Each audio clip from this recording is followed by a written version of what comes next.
So Bill Gates says that most people tend to overestimate what they can do in a year, but underestimate what they can do in 10 years.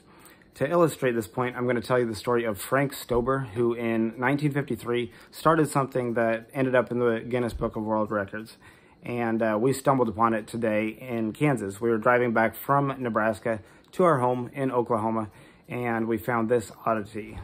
I'm in Cawker City, Kansas, and right behind me is the world's biggest ball of twine.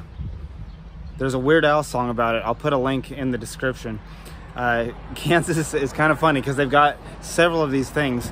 It's known for being very flat and boring, but then to spice it up, they have something like this. The world's biggest ball of twine.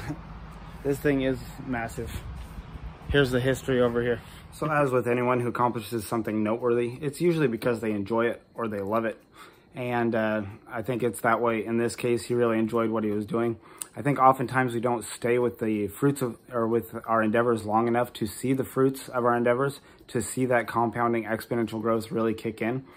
Now, you may think it odd that I'm using the example of a growing ball of twine to illustrate exponential growth, because it's not as if the ball grows exponentially.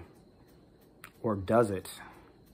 In the years following Frank's death, it seems that both interest and participation in the ball of twine increased at quite a rapid rate. So eventually this grew in ways he couldn't really have anticipated. Articles were written in major publications about it. Sometimes they were hit pieces, but that only served to increase the tourist attraction aspect of it. Minnesotans, they built a larger ball of twine and got the world record, and this prompted Weird Al to write a 7-minute song about the Minnesota ball of twine. And because of this, Kansas opened up their twine building to the public. They opened it up to the public where they have ceremonies for it, and they received the title. It grew and influenced a lot. To relate this to a personal note, basically right now the things I'm trying to work on are memorization, writing, reading, and teaching. And I want to do those things every day, and if I practice those a little bit each day, then they're going to grow in my life. You know, I want to watch those things grow. And so unless you do it a little bit each day, it's hard to build a habit. You know, how can you write for an hour a day if you don't write for 5 minutes a day? So that's what I'm doing right now and building those up. So I'm a week in to it right now.